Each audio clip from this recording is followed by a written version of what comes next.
What's up, everybody? Welcome into the All 22 NFL Show, the official channel of the All 22 Fantasy Football platform. It's the only fantasy football game with full 53-man rosters, including offensive linemen, where you get to choose personnel packages and have access to PFF grading and advanced stats to make decisions each week. To learn more and sign up, go to all-22.com and do that today. Sign-ups are live. You can start creating leagues, start creating your team. Drafts are only a few months away. And Ray, we are firmly in scouting season. How are you doing? Doing great. This is the best time of year. It is draft season. We have the NFL Combine coming up.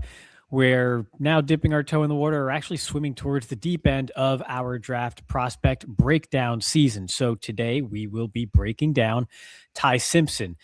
We will be reviewing the game film from the LSU game, LSU Alabama. Again, before we jump in, this is not a highlight reel. This is not a low light reel. This is not a selection of plays for hot takes. We break down these players, we study them, and then identify trends in their game and highlight certain plays as an example of trends in their game, of their strengths and weaknesses, to really give you a full picture of who these players are. And Ty Simpson was one of the most fun players I've had during this process, because I feel like every single play, especially from this game in particular, kind of taught you something new. So I had a really hard time narrowing this down, but I think we have a pretty good selection of plays to go to. So if this is your first time here, again, not a highlight reel, enjoy the show. We also have done part 1 of Fernando Mendoza, and we've also done this for Garrett Nussmeier. So I think we're rounding up most of the draft eligible quarterbacks here that really you need to make note of in all 22 and just in general. Ray, when I clip this for Instagram, I'm going to be using hot takes only. So just be prepared for that. Long form, sure. But short form, it's going to be a lot of hot takes. All right. You're the hot take guy. So. No, I can never handle your hot takes. So that's why I just ignore them and don't even argue with you. But smart guy. Yeah, exactly. So we're going to jump right in here. And I've mentioned this before, right? But if this is your first time, I always like to just kind of look at the first pass attempt of the game for quarterback prospect in particular, just to see kind of what the approach is, what's the game plan from themselves or from coaches, and just see if there's a trend here. Are they aggressive? Are they just trying to get into a rhythm and stay ahead of the sticks? None is inherently better or worse than the other, but I just like to be curious and take a look here. So we're going to see here we have a nub formation here, tight end to the boundary, trips receivers to the left. And this is just pretty simple and straightforward. There's really nothing to it. This is more of just a rhythm play. Just going to check it down to the running back and get some yards after the catch. You'll notice the tight end here. You'll especially see it from the end zone angle, but the tight end here to the top of your screen basically is running a natural rub against that linebacker if he were to aggressively fan out to the flat. He doesn't. The running back already has leverage. So it's a pretty easy pitch and catch check down for the first down. Nothing special here. Just no, big revelation about Ty Simpson, but just goes to show, they're trying to get into a rhythm here to start things off, not being super aggressive or reckless or anything of the sort. Ray, run that back to the beginning and show his first look, right? He's looking to the left. And the corner, if you see, he kind of bails quick, right? He's probably in some kind of cover 3. He's facing inward, right? But he turns his hips pretty quick and starts bailing if you play like another, half a second right there, right? And Simpson's eyes are on that outside receiver. And I'm kind of surprised here that he looks away so quickly. The linebacker, I believe, or maybe that's a nickel, I'm not sure, but he comes down and he starts to move towards that number 1 receiver.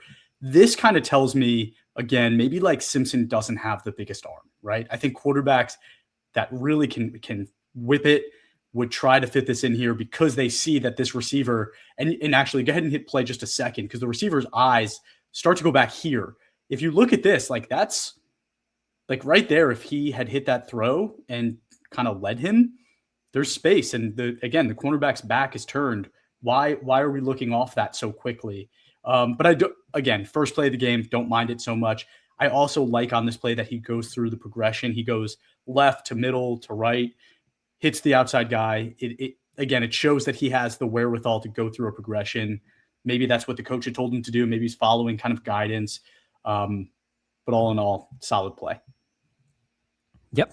There you have it. So we'll get into the arm as we move forward here. So again, check down, nothing crazy. We're going to go second play here. So you're going to see the tight end motion indicating a zone. And what I like here as we run through it, and before I pause and sort of rewind here, is just the patience, because Ty Simpson knows what he wants based on the look that the motion gave him. So we saw it from both angles here.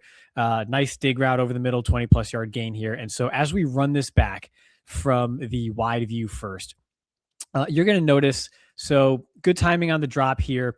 He's actually taking a look right here. You can see his eyes. Also, our video software, I've been fighting with it for all week. So we're going real raw stuff right here. This is like playing football without gloves right now, using a mouse pointer here. But in any event, you see the crosser coming from the receiver from left to right on your screen here. And he's just reading. Simpson is just reading number 7 here, linebacker Harold Perkins.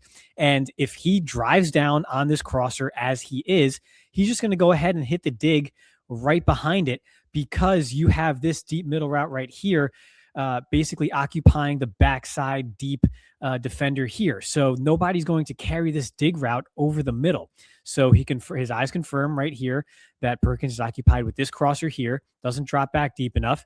And he's just going to go ahead and fit that throw right in over the linebacker in front of the safety. That's 25 yards. But he knew where he was going the whole time from the motion. He confirms it post snap. And now he's just looking at 7 and then waiting for that window to open up. He's not panicking. He knows he has time in the pocket to play action. It's just a really nice rhythm throw, and he's just comfortable with what he's seeing. He's in control right here. So I think my favorite thing so far through two plays is just his eyes, right? And even you see as he's kind of doing the play action, right, faking the handoff, his eyes are to the right side of the field, and then he's looking at something, right? There's something he's looking for. Maybe he's moving people with his eyes, but then he goes back to center, then to left, sees it, makes the throw. That's advanced stuff, right? And that's the second play in a row that I'm seeing his ability to scan a field. That's what NFL teams really like to see, and that's something I really, really like to see. And it doesn't match kind of the experience that this guy has. So that's something we'll talk about later after the film session, but something that is more advanced than a guy that's only been starting 1 year of football. Yep, there you have it. So next play here, another sort of learning experience here. So now where the defense is bringing 6, okay? And there's a difference between being comfortable when pressured and being comfortable when blitzed. Ty Simpson's pretty comfortable when blitzed. They bring 6, steps up calmly. The wide view cuts it off a little bit in the back pocket, but you see he steps up into the throw here and hits another comeback over the middle right at the logo for another chunk play for a first down. So I'm going to stay at the wide view here for a second. And what you're going to notice here yet again is he's kind of picking on Harold Perkins a little bit here. So first, you'll see from the other view, he is taking a look at the boundary receiver here at the top of your screen, and that comeback. Doesn't really like what he sees because this linebacker here is kind of dropping into that window, especially as you see here. So he's going to come off of that read, and he's going to then go backside, and he's going to see the linebacker here, Perkins, again, number 7, fanning out wide, and is going to be occupied just enough by this tight end leaking out here to widen the window right here over the middle so that he could hit this comeback right in stride for a first down. So now you'll see his progression here. Again, he's checking that comeback first. Initially, it's not there. Whips his head back around to the field side, and now he's just going to read the linebacker, see that he drives in, and he's just going to go ahead and hit that comeback in the window. So again, defense is bringing 6. He's not panicking in the pocket at all. He's staying, he has space in the pocket. He's going to use that, step up, and make the throw. He's not going to bail. He's not going to panic. He's not going to get nervous. He's just going to go ahead. One read, not there. Okay, read the backer. Okay, he fanned out, make the throw quickly. And look at that nice, easy window right at the logo there. First down, yet again. I really like how there's the intelligence to know exactly where everybody's going to be on every single play, right? This guy must be a film guy, a playbook studier, because the tight end's there, right? He knows that the tight end, even with that blitz coming, is going to be able to push the blitz inside. So you see right away, he takes a step to the outside, like almost around the blitz, and the tight end pushes him in, right? He goes around it, and he's completely clean, right? Like that's exactly how you want to move in that pocket to find the guy. Again, you mentioned it. His eyes are moving really well, finding different things, going through his progression. I also want to say Ryan Williams, great route, right? Way to find space. There's 3 guys bracketing you, and you find the only open space for your quarterback to throw the ball to. Like, I love that. All around, really great play.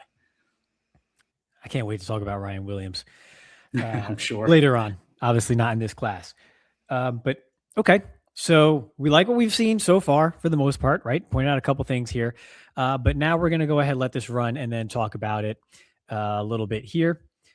And there's actually a really long play, so it's bad radio to not talk about it the first time around. But I think you get the idea. We don't really need to see the end zone angle to start talking about this first.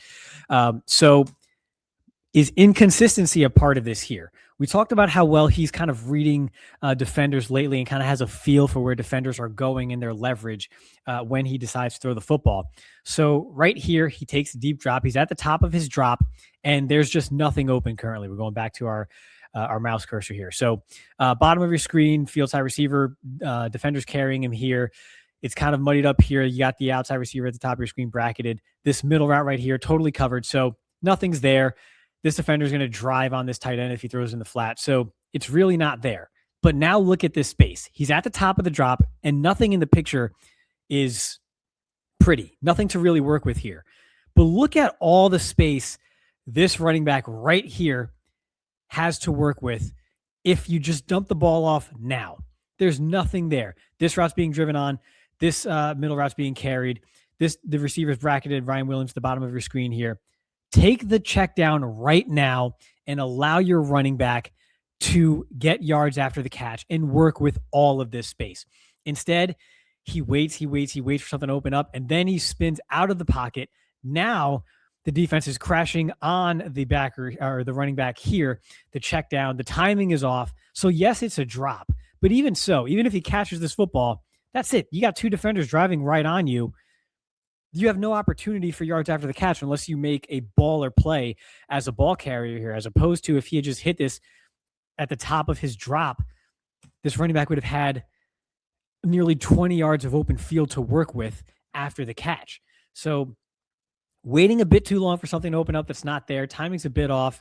Spinning away from a pocket that's really, it's kind of collapsing a little bit here, but you could have kind of reset without all of this. Bit dramatic movement in the pocket, I'd say. And then again, because of how late you are to hit your check down, now he's got nowhere to go with the football, even if it's a catch. And then one other thing I'll just notice here, left guard number 70. We started the game with left guard number 71. So that might play a part in this. We'll see more as the game goes on here, but I believe this is now the second left guard here, who did a fantastic job, by the way, but second left guard in the game for Alabama. Make note of that. Yeah, this one was a little bit of is there that experience to understand how to react in this situation? And I think there was a little bit of panic in him. To your point, it's a new left guard, but ask Jordan Love, right? He probably played with a different offensive line every single week, right? That's just an NFL thing. You're going to have to get used to that. So I want to see him stay calm in a situation like this because it really wasn't bad, right? He could have stayed there and gotten that ball off. And if something's not there, right, I don't mind what he did with the drop off, but there was no reason for the theatrics, right? Like there was no reason for any of that. It should have happened sooner. Get rid of the ball, live to fight another day. That definitely would have made this a better situation for both of them. Yeah, and let's go a bit more process oriented here because I failed to point something out that you touched on a little bit here. So right at the snap, where are his eyes? His eyes are to the field, right? To his left. To the receiver to the field side, right? That's his first read. Let's go back to the wide view. Remember, his first read is to now the bottom of your screen. This corner is carrying this receiver deep on the deep route to the end zone. Once you see that, why not hit the check down here? Okay, if you want to give a quick glance here back over the middle, but it's not there. Once you see this defender carry the receiver, it's all there. So he actually saw the field side initially. Sometimes, even if that's not your natural progression, to then immediately go down to the check down.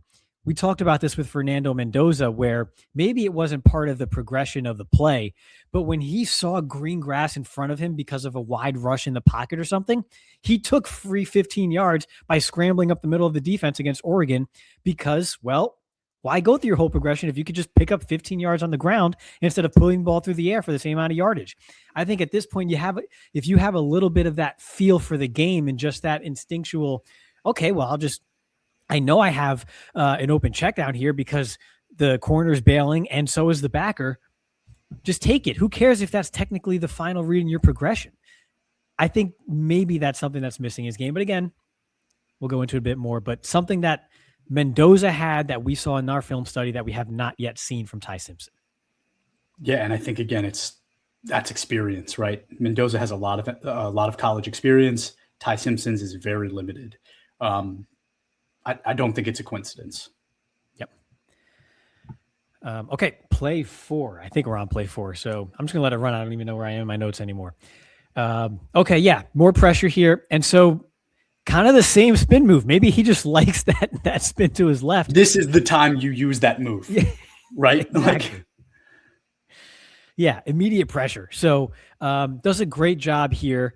The left guard, remember, number 70, second left guard in the game, gets absolutely whooped. 44, I believe, is his responsibility as the free rusher here. So he sees it. He does spin out. This is escapability. And it's good just to even give your receiver a slight chance to make a play on this ball. So first you avoid the sack. This is just pure escapability. Plays dead from the start. But he does have this route here to the corner of the end zone here as he's rolling to that side. And so if you're going to throw it away, throw it somewhere where at least your receiver may have an opportunity to make a play. And if not, it's incomplete. You live to fight another day. I think this is a great play all around from Ty Simpson because what he didn't do in the previous play was react to what he saw.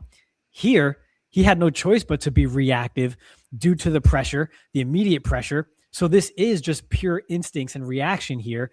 And it's a pretty darn good reaction to the play overall. Yeah, not completed, so it's not a highlight or anything, but live to fight another day while you're still giving your receiver a chance, even if that's a 1 out of 15 chance based on how the play developed, you'll take those.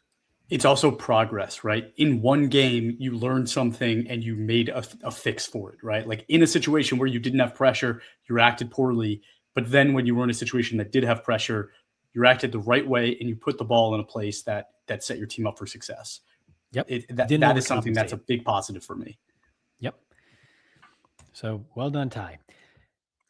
Okay, so now we are going on. I think this is actually play 6. So we are going to let it run. We have motion here yet again. And yet again, he knows exactly what he's going to do with the ball. So we saw it from the wide view here.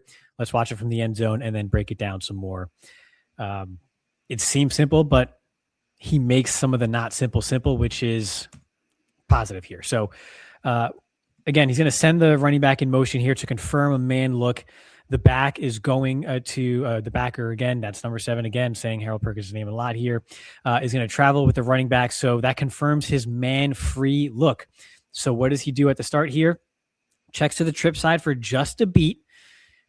Confirms the man look. That holds the safety just enough. And he's going to go where he wanted all along. Backside, one-on-one on the out and up. And he's just going to hit his tight end in stride and drop it right in the bucket. It's not a rocket throw. It's not a howitzer. But again, you see his eyes go from field to boundary and then make the throw. He was incredibly decisive here. The motion indicates man. He confirms it post-snap, holds the safety for just a beat, goes back to the backside, and then immediately gets rid of the football because he knows exactly what he's doing on this play from start to finish. So he gives himself the answers. And when he has the answers, he does not hesitate. I like it. It's more of what I've been saying, right? There's a lot of intelligent play in this film. There's a lot of eye movement in ways that are NFL, reading the field and seeing what you need to see and moving people with your eyes. I love all of that. And I think, one thing just to point out, right? Like this is in no way, shape or form like a magnificent, groundbreaking throw with groundbreaking power behind it, but it's good enough, right? Like that is good enough. That works on an NFL field too. Yep. That's exactly it. Make just do the ordinary things right. There's a quote about that, something like that, right? I'm sure. Yeah, you could look it up after. So now we're going to go, I think we're on play 7. Who knows? I don't know why I keep trying to count these plays. We're going to go back to some inconsistencies here. So there's so many times I like what Ty Simpson does, and then he'll do something like this. So Simple here. We're not going to worry about the routes too much, but we'll do wide view, end zone view, and then talk about it some more. If you're gonna say Kobe on a throw, you gotta complete it, And that's like, I do think he doesn't trust his athleticism all that much. Maybe it's not there. Like I haven't seen much of it yet. But if you're gonna go Kobe, like you gotta hit the throw, and that was pretty poor Kobe usage. Yeah, no chance on that one. So again, this is a straight 4-man rush here. There is a twist on the right side, but immediately he's bailing to the right here. He gets spooked. So in between these plays, remember, this is not every single play from this game. There has been a sack up the middle of this offensive line by this point, and he is on his second left guard. I think he just got spooked by pressure that he felt that wasn't necessarily there. And that's why you see the immediate jump to the right here. And now he actually jumped into pressure here because this tackle is looping around wide and he's just running right into his rush lane. So he has no choice but to try to do this fadeaway, just stunt throw that's not there at all. I think if you have the ability or just the composure to stay here in this pocket, because it's fine. The water's fine. Okay. It's not that cold here. It's not that deep. If you stay in the pocket and step up for just a half beat here, even if you throw it away, or you can at least try a back shoulder here.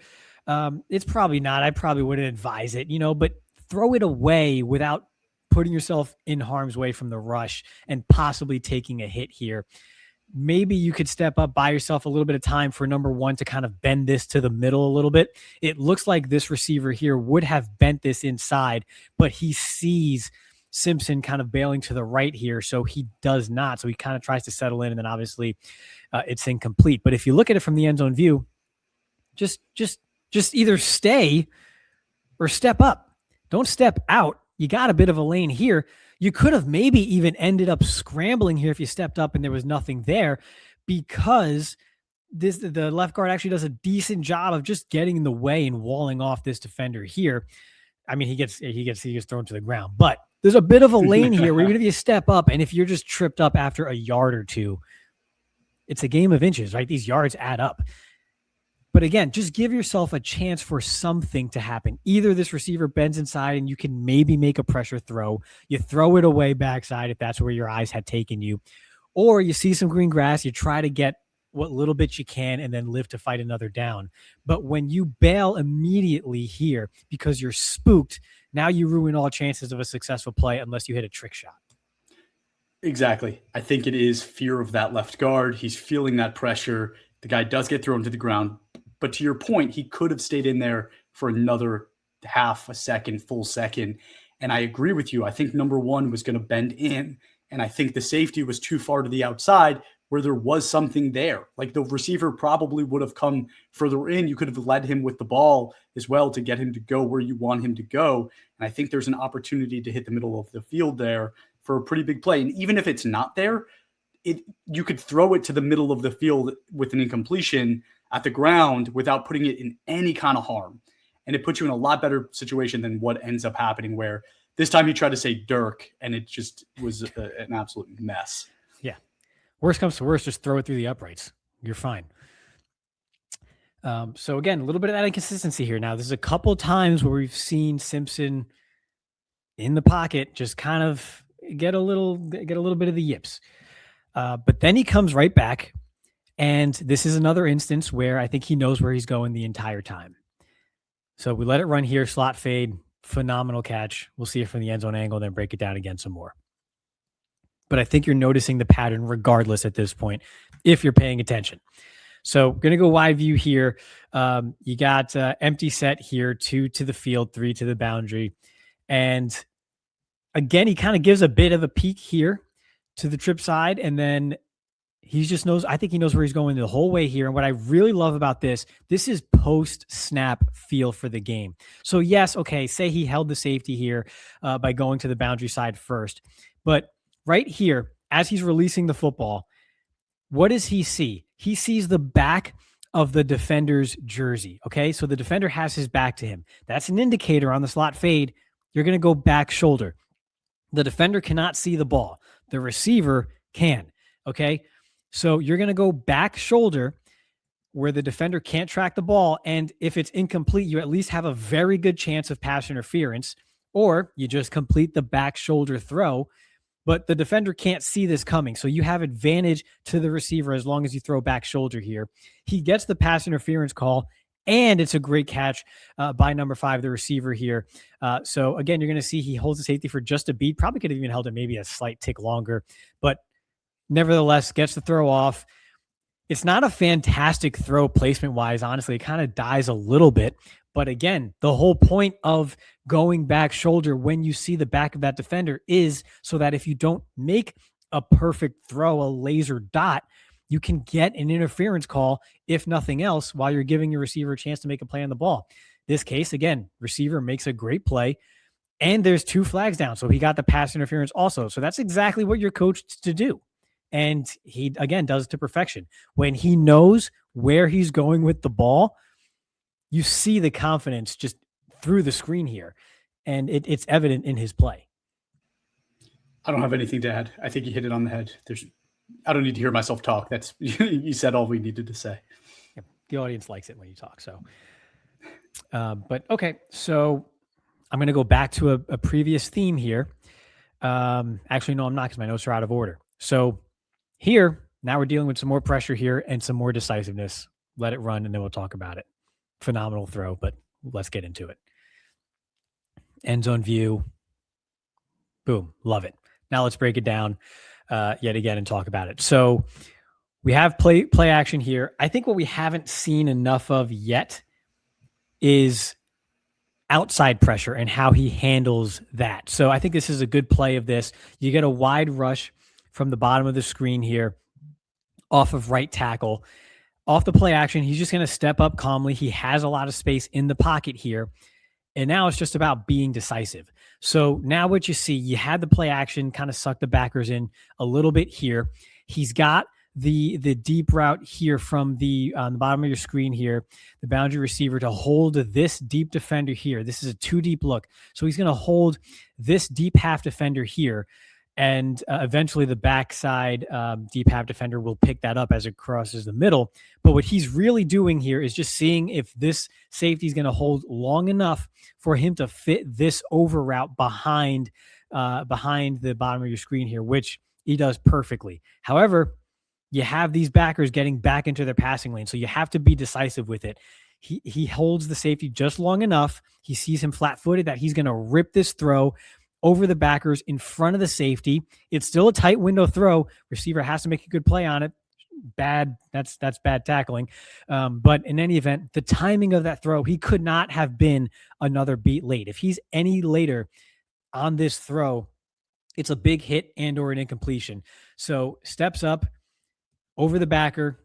Beautiful. But again, that safety being held just long enough was what he was seeing there in order to make his decision on whether or not to make this throw here, or either check it down to the check down leaking out here, or just, again, kind of throwing it away.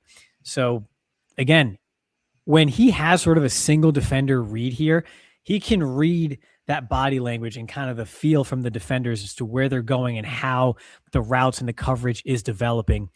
He does a great job of that, and we're seeing that yet again right here.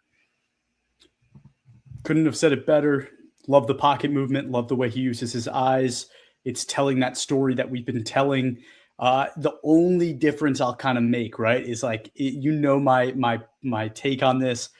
I think quarterbacks should get fined for hospital balls. And I think this could, in theory, have gotten that guy killed, right? Like, this is one that receiver's really lucky the safety didn't absolutely destroy him. I don't like plays that put your teammate in danger. I think this kind of puts his teammate in danger. Safety, again, I think he kind of made a business decision on this and didn't decide to kill him. I don't know how I feel about the throw. Listen, man, every now and again, your receiver's got to take a hit for you, okay? It's maybe your receiver, right? I know it's 2026, but keep some of the 90s, Sure. But in any event, great. But end result, great play here. Yeah, maybe he gets a bruised rib in the NFL from that, but that's fine. Whatever. Yeah, he's on the sideline for 2 weeks. That's the issue, right?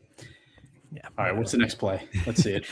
Okay. So let's see what this next play. So another theme here, outside pressure yet again, deals with it great. I like these two plays back to back because he deals with outside pressure, not from the blind side, so we can see it coming. So there's levels to this.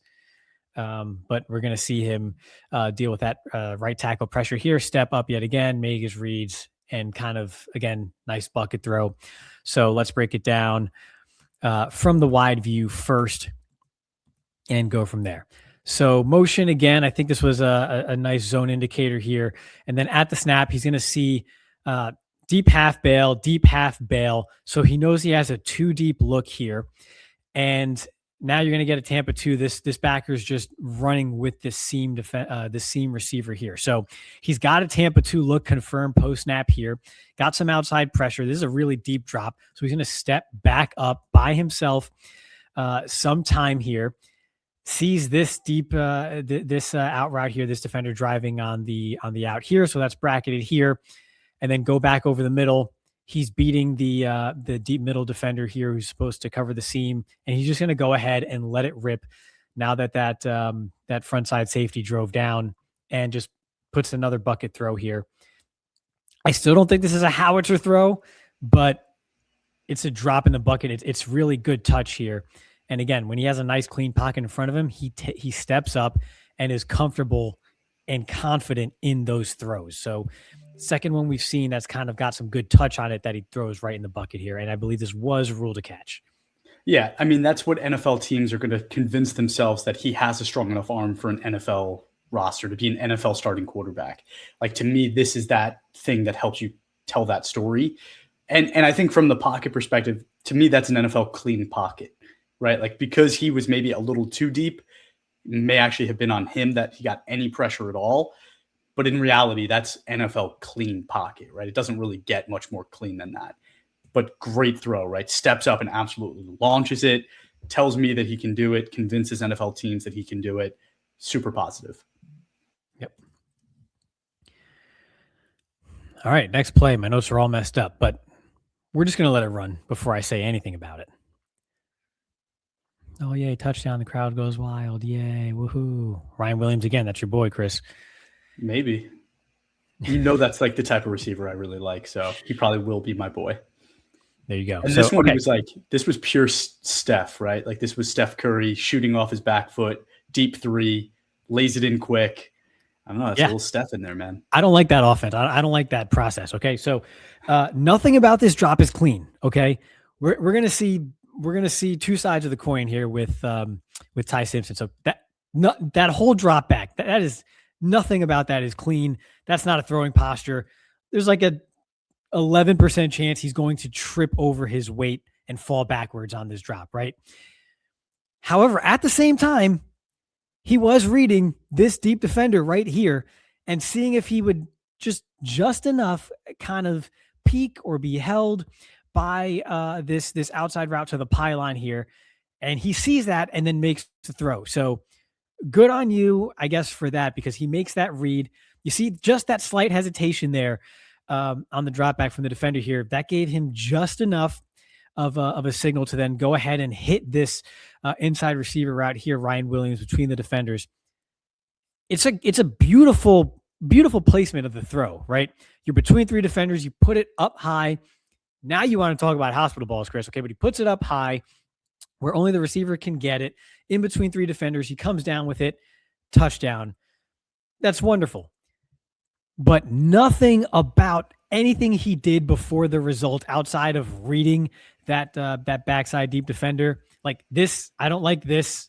I don't like this. He's going to trip over himself. He never still really gets set at all. So he fades away on the throw. Doesn't have a lot behind it. So it's just kind of lofted up there. This works against the LSU Tigers. I don't know if it works against the New Orleans Saints.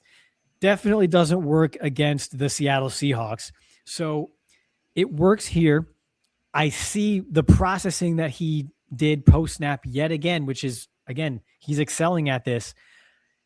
But I think this would be a lesson learned in the NFL if he tries this in the red zone against a professional defense, especially with that posture. I'm going to throw a different perspective. I think this was a missed assignment by the defense. It's odd that there's one corner out for two receivers and nobody else is even kind of like moving that way, right? There's a blitz coming in. You need to get there like 42-0 need to be there now, right? And they don't get there now. So there was some kind of misassignment here by LSU.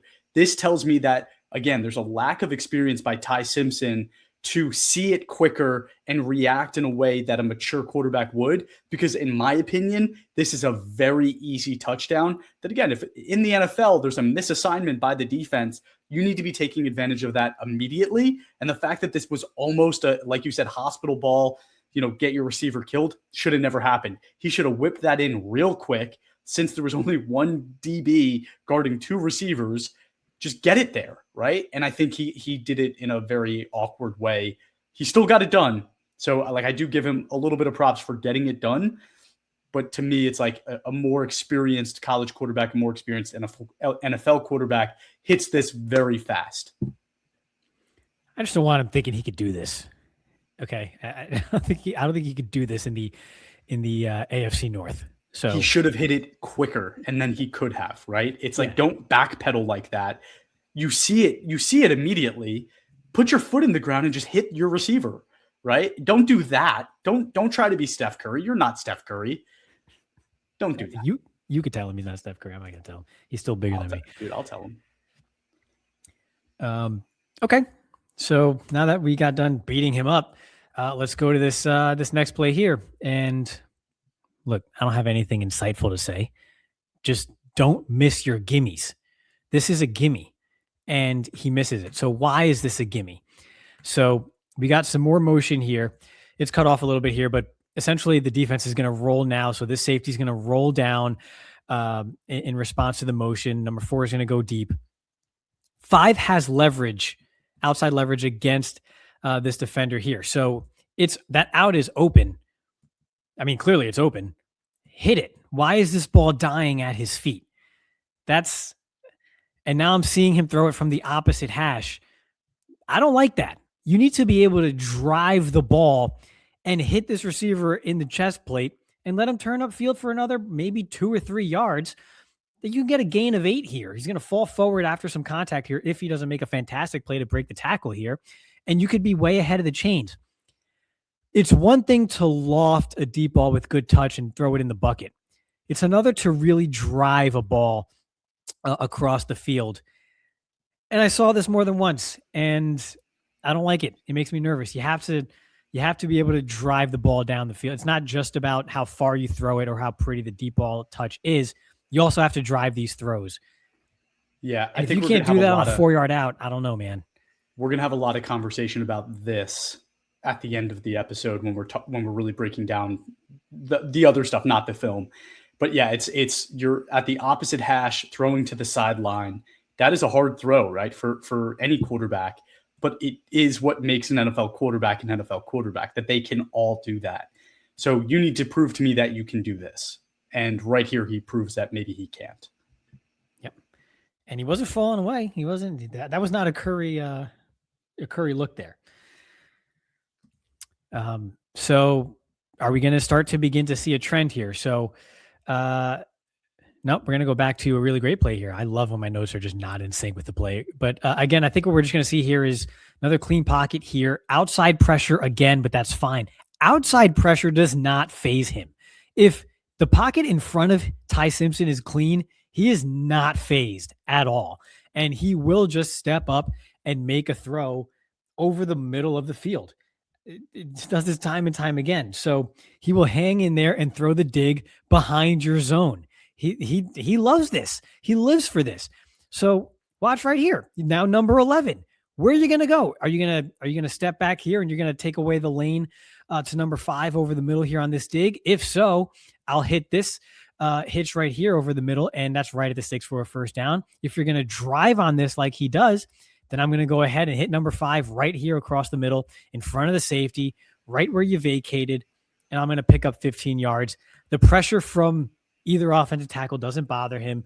Pocket's a little congested, but it's still relatively clean, and he's going to step up and make that throw. So again, he lives for this.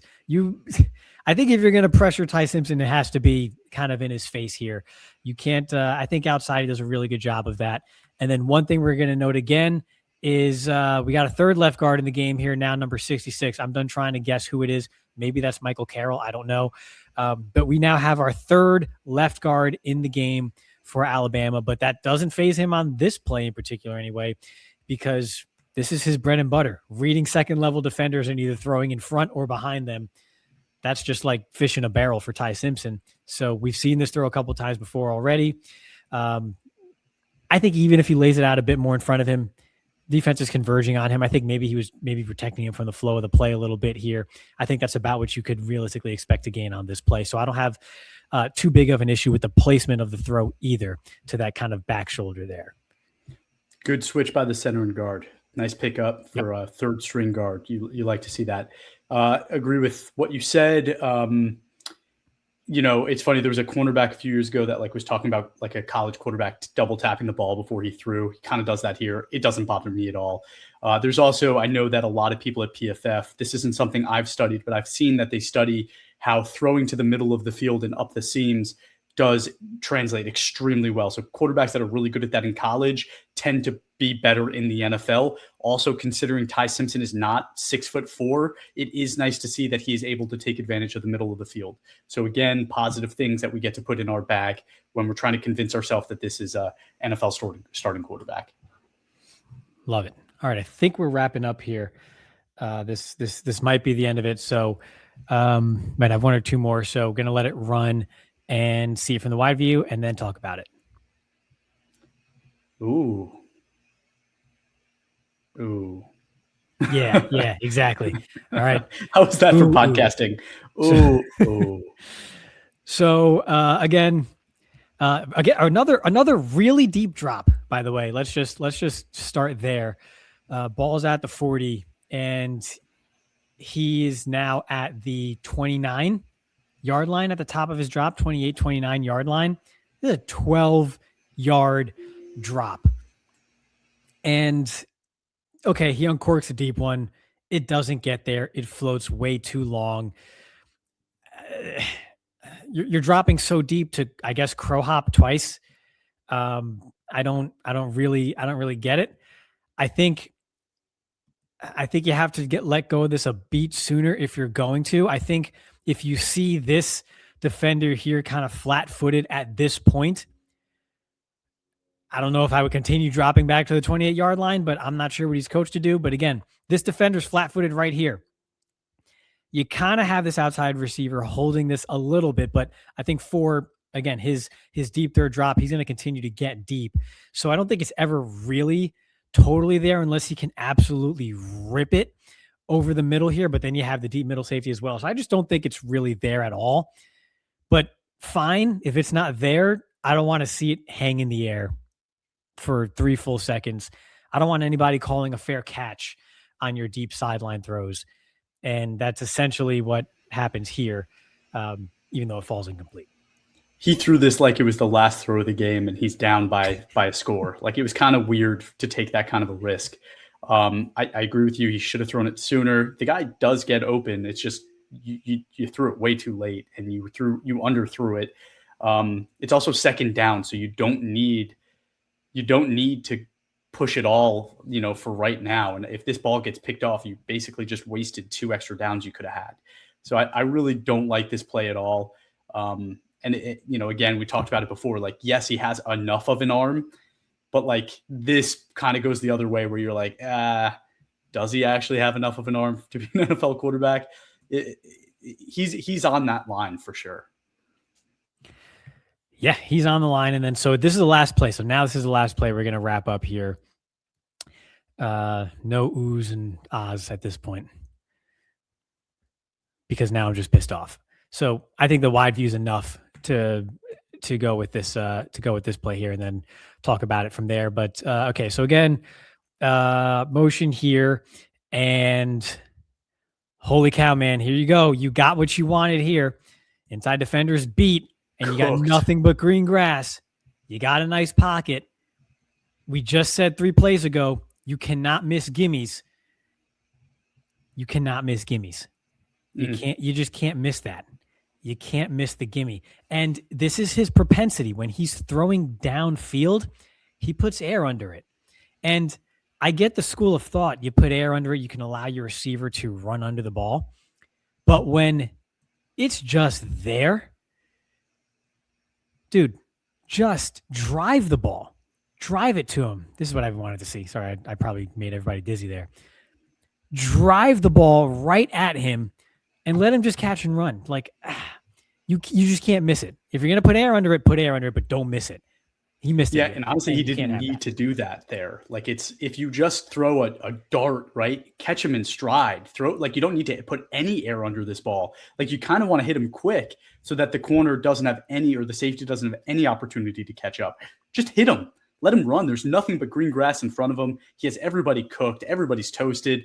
And to miss this throw is like, that's how you lose football games. You know, again, you're playing LSU, so maybe everything was okay, but you need to make that pass, man. The amount of separation he has against his defender here is almost like halfway between the hash and the sideline. That's crazy. Yeah, just put it on him. Just put it on. Let him run. Mm-hmm. Oh my gosh. So that now I'm pissed. That was the last play, by the way. So we can go to the regular screen here. But that's what a way to end it, Ty Simpson. I feel like I sang your praises for most of this, and then you did that, and now I'm just in a foul mood. All right, let's go ahead and switch it up. Let's welcome in audio only listeners. If you are just joining the podcast, we just did a film review of Ty Simpson. If you want to go to YouTube and watch that part of the episode, you can. But what we are doing now is we are going to be having a discussion about Ty Simpson, about what we think about Ty Simpson. And I'm going to start it off, Ray, just by kind of going over the simple things that we always do, right? Ty Simpson is a 4-year quarterback at Alabama. Yes, he was a redshirt junior, but he was at Alabama for 4 years. He's about 6'1", 210 pounds. I think he'll probably weigh in closer to 215. They always try to add a little bit of weight when they're undersized guys like that.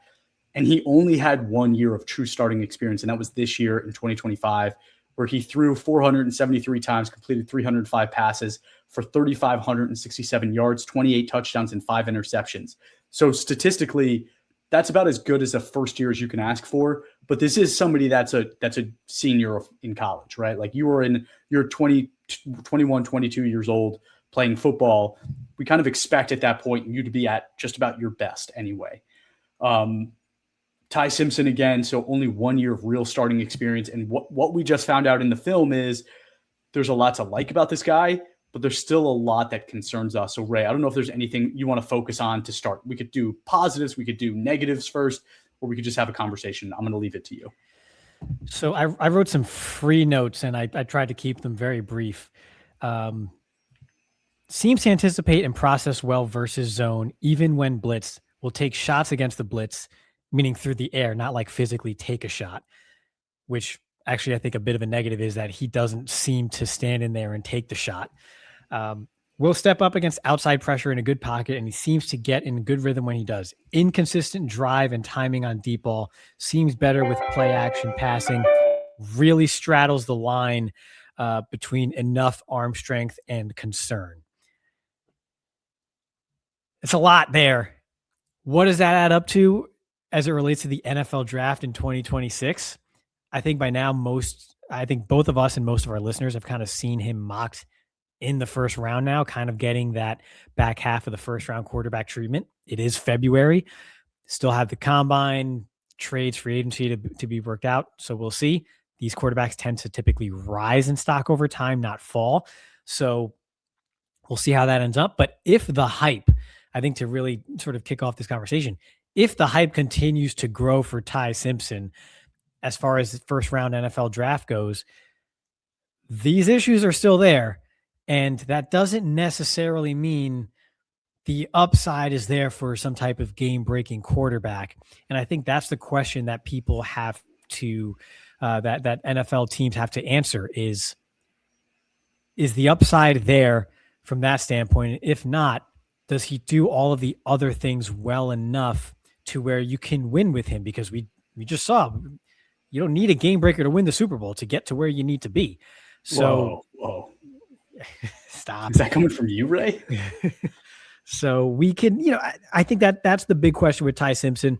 There is also the chatter, which concerns me a little bit here, and we stick to kind of what we see on tape and everything else, that Alabama was ready to move on to their next guy up at quarterback.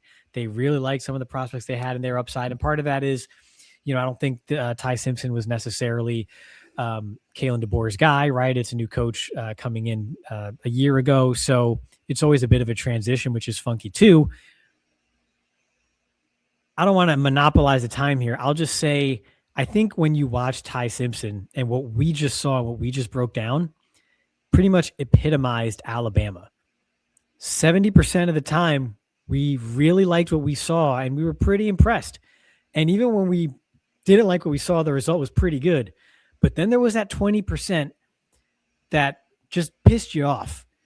And that was kind of Alabama. You see the good. The good is mostly there. It's there most of the time. But then 20% of the time, they just do nonsense. And that's how they end up being the Alabama that doesn't make the playoffs again or whatever else, or doesn't go far in the playoffs, and they have another year really below expectations that leaves people wanting more. Ty Simpson pretty much embodied that. Yeah. I think what we have in front of us is a game manager type player, right? Like a really good processor, game manager type quarterback. But a lot of times when those guys enter the NFL, they've played football they've started in college for 3 or 4 years, right? I think about Brock Purdy. I think about Tua.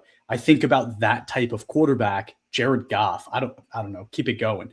Those guys typically stay in college and start in college for multiple years, if not 3 to 4 years, right?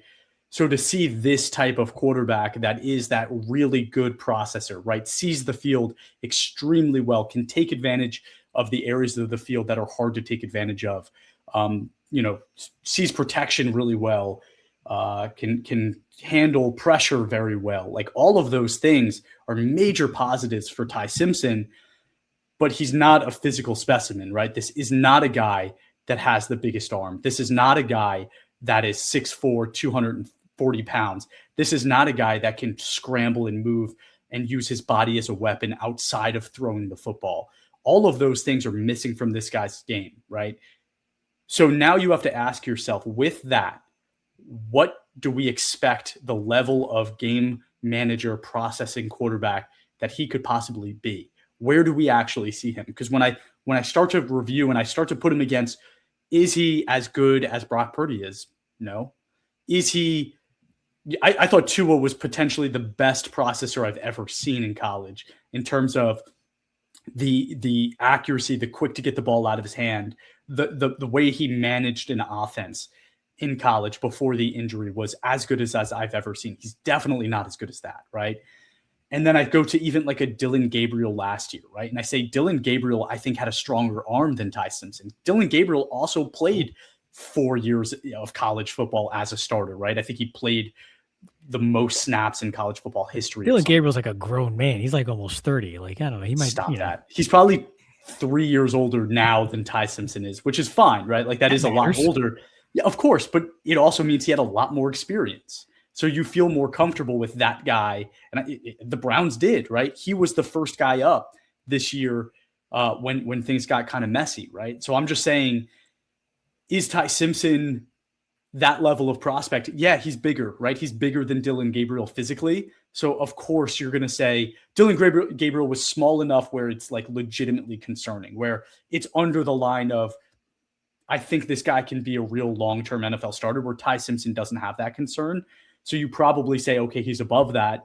But to me, watching the film, looking at the numbers and what I see of Ty Simpson, I'm saying to myself, definitely not taking this guy in the first round. I don't feel great about using a second round pick on this guy. If I can get him in the third round, I really like it. But that's kind of where I am, right? Like Tyler Shook last year is an example of this, right? But Tyler Shook, I think, is even physically more gifted than Ty Simpson is this year. It's interesting because someone could take the flip side of that and say, well, if you're a starter for 1 year and you're already doing the game manager stuff well, then I'm happy with that, because it normally takes people 3 years to do that. So you're a quick learner. That's great. Maybe it won't take as long for you to run an offense and acclimate to the NFL game between the ears. And I think that could be a positive in that sense. Yeah, but he was a 4-year, like he was a true senior. Like he wasn't. He was a redshirt junior, but like he was in college for 4 years. He was a part of that program for 4 years. This isn't a guy that started for the first time as a sophomore or junior and showed us that. This is a guy that was showing us that as a senior. But counterpoint to that counterpoint, new head coach. So it was only the second year of the new head coach. So you did have a transition. So he has experience in dealing with a change in offense, which is bound to happen in the NFL too. So yes, there's that's the push and pull that these teams are gonna have to deal with, and based on their own philosophies and what they value, they will make those decisions based on that, right? Whether you're a quarterback needy team, you see him mock to the Steelers, for example, and what direction they go there. But as one example, that could be a team that's grappling with that sort of thing here.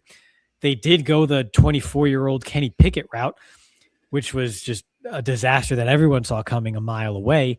So, hey, he's younger, but he has the game manager stuff that makes us feel comfortable as a team that is mostly ground and pound, and we kind of rely on our defense and NFC North football and fundamentals and things like that. We're not a high-flying, game-breaking type of offense.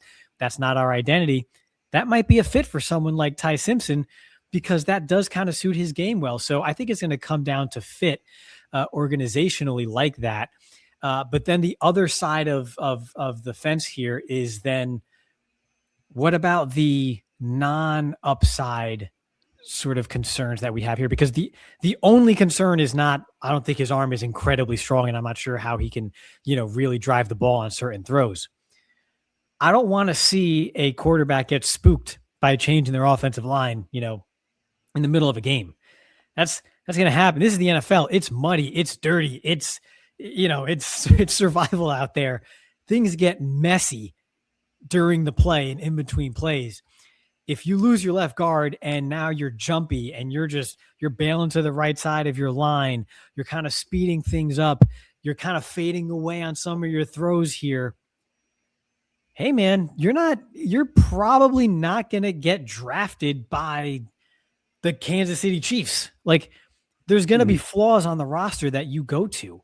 So you're going to have to make up for an offensive line deficiency here and there. There's going to be injuries you have to make up for. There's going to be plays that the picture isn't clean, but you have to make a decision, and you do anticipate well, but you're going to have to anticipate even better at this level and be more precise with some of your ball placement. Those are the things that he still has to improve on. And it's not to say that he can't, but I don't like seeing him get spooked. I don't like seeing him get spooked due to an offensive line injury, because that's going to happen. So can he weather the storm of being drafted into an organization or a team that is lacking and doesn't have all the pieces to just drop a quarterback in there and help him out? He's going to have to swim in some deep waters without the floaties. And can he do that as a young player? Or is that going to break him? Because as we said during the Mendoza episode and others, that's just as big of a factor in a quarterback's success in the NFL as their talent and mental processing and anything else related to their physical attributes are at this level. That's just as important as anything else. Yeah, let's even make it more simple, right? Because we're right now just judging him as from the film and what the numbers show us.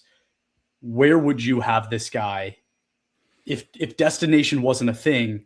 Where is he in the draft for you? Because I said I think it's like I understand a team taking a shot on him in the second round, but in reality, I think this is a third round prospect. Where is he? I'd probably have him mid to late second round as a prospect, just because I do think that things won't fall apart if he's my quarterback, right? I think I know he's not disaster. I know he's not a disaster. I know I'm not going to put him on a decent team and end up winning 4 games or 3 games because he just doesn't have it at all. So that is reassuring enough to bump him up. That's in a just world. In 2026, a mid to late second round quarterback, teams trade up for that in the first round. So exactly. Yeah. Our grade. So I think that could happen. Yeah, like you were talking about the Steelers. Like I think that could be a reality. I don't hate it for Ty Simpson because, like Mike McCarthy, say what you want about him, and he's not creative or whatever. All of his teams win 10 games. So like it's kind of like they replaced Mike Tomlin with a offensive-minded Mike Tomlin, right? Like it's kind of the same situation. It's like Spider-Man meme. So I don't hate it if that happened, but I do hate it if a team like the Dolphins or the Cardinals say trade in like the Giants did last year for Jackson Dart. If they traded into the first round to take this guy, like neither of those teams are in a place where I would love that for him, especially the Cardinals. Yeah, I'd agree. He's not, and he doesn't have that, he doesn't have that ability to make the wrong things right consistently. Like Jackson Dart, like there's the hoopla and the mania about him and Camp Scatterboo and all that stuff. But both sides of the fence here with Jackson Dart, the highs weren't necessarily as high as the perception of them was. It's just the Giants were so starved for anything back there that, you give a starving person in the desert a cracker, they think it's like it feels like a filet mignon, right? That's basically what Jackson Dart was. He was a better meal than that, but it wasn't quite as good as it was exciting. At the same time, he did have that ability to make some things wrong right by scrambling, by kind of just having that sort of that crack of the whip throw with his arm to really fit it in there when he had to, or buy some time, and then you hit Wan'Dale Robinson behind the defense. Ty Simpson's not really that guy.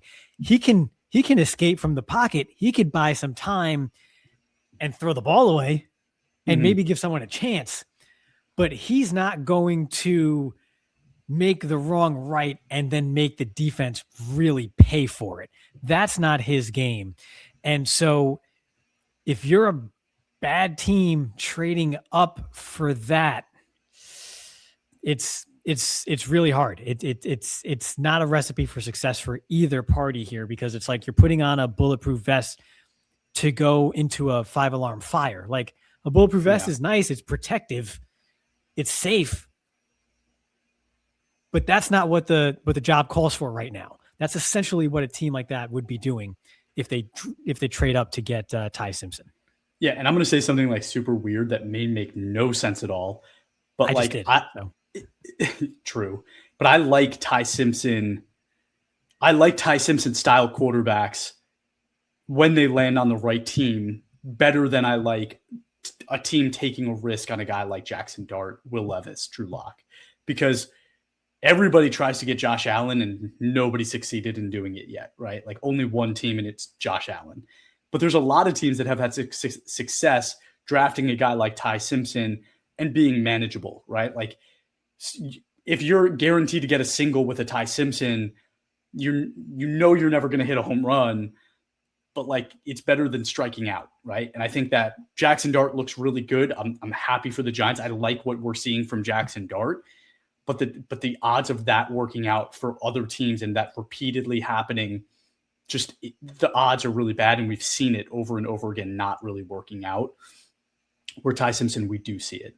I think the other thing too is like the counter to that. I understand using a late first round pick, trading into the first round when there is a quarterback with insane physical ability, as opposed to doing it for a guy that absolutely does not. Right. So like saying that again, I think Ty Simpson is extremely situation dependent. If he goes to the Steelers, fine. If the Rams say we're going to let you sit behind Stafford, fantastic. Right. If he goes to one of those Shanahan, McVay system teams, I'm happy. Otherwise, I really don't like it. We didn't talk about the Cardinals. I think they hired Mike LaFleur. Think that's going to be a disaster, right? So like for me personally, I just don't like that hire. He's bounced around the league and I don't think he's really stuck in a system and done well other than when he's with like a great head coach. Don't love that. Don't know how that's going to work out for them. Don't know how that's going to work out for him, but I really don't like it for the quarterback that they end up moving forward with next year. Wow. Hot take.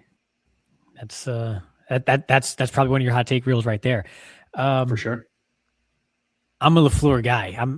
Maybe I'm doing that thing again that everybody did a few years ago, where if you were just in the same room as Sean McVay, like you're just the next offensive genius. Maybe that's what I'm doing here with the LaFleurs. But I like the LaFleurs, so we'll see how that ends. I like one of the LaFleurs. Of course you do. I just think the other one he hasn't stuck in a system. To your point though, he's been like an OC for or part of an offense for a lot of really good offensive minded coaches. So if he really did absorb that and take it in, that's amazing, right? He has tons of experience there. But yeah, that concerns me. I don't know what the right situation is for this type of quarterback though. Like I do have concerns that there are too many teams that need quarterbacks, that this guy will not be the right fit. Give him a chance, Chris. Give him a chance. Now, here's the thing here. I'm just looking at just passing yards this season, right? And just looking at just throwing a name out of a hat here. 24th in passing yards this season was Joe Flacco. I forget how old he is at this point, right? But he's old. But Joe Flacco played like 6 games. Sure. Relax. I'm getting there. Okay. All right. If in a normal year, the 24th most prolific quarterback in the NFL is a guy like Ty Simpson, then quarterback play in general has gotten better. And I think that's kind of how he is as a prospect. He kind of raises your floor. And I think in general, the NFL at quarterback needs to raise the floor. You either have a really good one that you love and you could win a championship with. You have someone just below that. You have guys that may have upside that you're kind of figuring out if they can go into one of those 2 tiers. And then the rest is just like a disaster. It's just a black hole. If you can kind of create another tier of guys that may not have that tantalizing upside, that don't take a game over, but they don't lose you games and they can just kind of manage the offense and run the offense relatively effectively and keep things stable. I think that's Ty Simpson. Like, I think the NFL needs more players like Ty Simpson to be quarterback 18 to 24 as opposed to Geno Smith. And then I think the NFL learned from like the Kirk Cousins experience when he was with the Vikings. Like, I think they learned it's worse to have Kirk Cousins and always be, the 18th to 32nd best team in the NFL than it is to be the 32nd best team in the NFL, because at least then you have an opportunity to get the guy. Whereas if you just carry that Ty Simpson, Kirk Cousins style quarterback, you're always in this kind of like, again, unless you're Kyle Shanahan, in which case you could put anyone out there you want, it's going to work, right? Like that's the only way that works. But I agree with you. I wish the NFL had better quarterback play. Don't get me wrong. I wish that. I just think NFL teams learn that doesn't work. Sure, NFL teams, but who is the you? Because the you gets fired when you don't even have Kirk Cousins because you're so bad, and then the next guy gets to take the shot. So NFL coaches and personnel guys would love a Ty Simpson. What do you think about? Because I think the Jets have, right, they have the 2 first-round picks. One is like super early, one is in the middle of the draft. But I think they have pick like 33 or 34 as well. And I get excited about that, because if you tell me that the Jets drafted like a big receiver, like a Carnell Tate or something in the early first, and then they come around and they wait and they get a guy like Ty Simpson with the 2nd-round pick, and they have Garrett Wilson, Carnell Tate, good offensive line, good running back behind him, I say to myself, like, that is a good situation where either he does well and you're excited because you found your quarterback and it was cheap, or he doesn't do well. You have 3 first-round picks next year where you can replace him. And if Ty Simpson is your backup quarterback, I think what we just learned is Ty Simpson could be like a fantastic backup quarterback. He's super smart. He obviously knows his playbook. He's got the eyes. He can communicate well. Like, he does the things that I would like a backup quarterback to like. You obviously just hope he's a starter. But if he ends up being your backup, like for the Jets, I think that's kind of cool. Chris, where do you live? I live in New York. Yeah. Okay. You think the Jets just went through what they went through so that they could get Ty Simpson and be like, yeah, here's our guy. Now look, who is the quarterback for the Jets? The quarterback is in the next draft class. Who is starting for the Jets in 2026? Who cares? They don't care. They don't care. The Jets don't care. They're looking at the 2027 draft class already. They don't care who starts for them this year. Now, look, if you eliminate all the noise and all the smoke that comes with New York, okay, Ty Simpson couldn't be more opposite of Justin Fields. They couldn't be more polar opposites. Ty Simpson can actually read defenders after the snap. He has a feel for the play and where it's going. He can actually read a defense and play quarterback. Justin Fields cannot, but Justin Fields is a physical specimen and Ty Simpson is not. They couldn't be polar opposites, more polar opposite.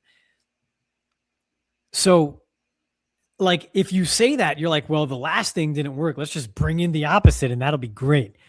But they did not just tear everything down to the studs to hit a single.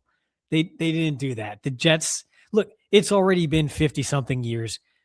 They need a home run. You cannot sell that franchise Ty Simpson when they're already looking at Arch Manning and everyone else in the draft class. Probably 4 of the 5 names that come after Arch Manning are probably very overrated because they're big and in the SEC. But regardless, you just cannot sell that to that fan base. You can't do it. And so if you're going to use a pick 34 on a guy to be your starter for 1 year, I don't see the point. But then if he's good enough to then be your starter for more than 1 year, you might fall into the trap that you just laid out there, which is, I don't know if he's good enough to actually get you where you need to go though. And now you're stuck in purgatory again. So to me, Ty Simpson's a bit of a landmine for a team like the Jets or an organization like the Jets, who they know it's going to take a long time anyway. So don't even just for the betterment of everybody, don't throw that into New York. It's just too much of a powder keg. There's only one other team that I like. All right, we said the Steelers. I said the Jets. There's only one other team that I look at and go, could work. What about the Vikings? Yes. You don't need to be laser rocket precision guy with Justin Jefferson. Nope. Oh my gosh. And that system, yeah, absolutely. That's pretty much anybody to the Vikings except JJ McCarthy. Stop. I'm just saying, yes. I think that you talk about a team that could theoretically win with this type of quarterback, and Vikings are that team, in my opinion. Mm-hmm. They're ready to win. They have all the pieces, really good head coach that can win without that massive quarterback on his team. Go to the Vikings. Will they spend a first-round pick on a quarterback? Probably not. Will they spend a second-round pick on a quarterback? That's where I think it gets interesting. Chris, what do you say? What do you say all the time when you mess up? You have to fail fast. Fail fast, man. They should have never drafted JJ McCarthy. We said that, and I'm not tooting our own horn because most people said that because it was kind of obvious. Fail fast. Don't sit there and waste another year because, he was hurt. No, it doesn't work. It doesn't work. It's not going to work. Not to the level you need it to. I would put, where do they pick? I'm asking you that as if you have it up. I know you don't. They pick 18th in the first round. That means they pick what, 50th? If you're ahead, we're not in a just world, Chris. We're trying to be decent men at an indecent time right now. Okay. Yes. Ty Simpson should go in the second round. Probably not going to happen. You think so? I don't know, man. I don't know. JJ we looked at those drafts, Penix. Right? Think about it. No, think about it. Kenny Pickett draft. We all thought, of course, quarterbacks are going to go in the first round. One didn't go until 20 something. Then last year, right? It was Cam Ward. We knew was going to go first, but we were all kind of convinced ourselves there would be a second. There wasn't. So why are we so convinced this year that there's going to be a second first round quarterback? There doesn't have to be. They can't go this long. They can't hold their water this long. All right. It's it's 4th and 5 and they can't help themselves. They're so amped up. They're going to jump off sides when they have the opposing team ready to punt and give them a free first. The NFL just can't help themselves. It's been too long.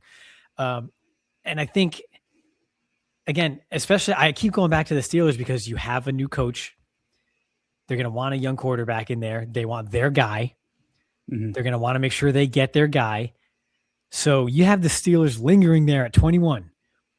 If you pick 18th and you want to make sure you get your guy, unless you're comfortable with, we'll talk about Drew Aller and some of these other names, sure, then maybe you pass on him. But if you like Ty Simpson at 50 because you're not sold on J.J. McCarthy as your next quarterback, you might have to pay the quarterback tax there and take him at 18. It just might have to fall out that way. It just might be the way it is. They also are getting a new GM, so maybe he has time and won't feel that pressure. That's another thing to consider. So we don't know the intrinsic motivations here that these organizations have and what they're grappling with. I do think in a just world, second round is where he would go, and maybe he does. But it's the NFL, and I don't put it past them to. They can only hold their water for so long when it comes to paying the quarterback tax, and I think it might be time for them to once again go, yeah, no, we need our quarterbacks here, so we're going to draft J.J. McCarthy and Michael Penix and all these guys because we need quarterbacks. It can happen. Well, I guess we'll have to see. Everybody, thank you. That was Ty Simpson. I want to review Drew Aller, Ray. So I think it's on me now to cut some Drew Aller film and get ready for that discussion. But everybody, again, thank you for tuning in. If you haven't yet, give us a follow on Facebook, Instagram, TikTok, and X at all22_PFF, and give us a review wherever you watch or listen to your podcasts. And have a great rest of your day.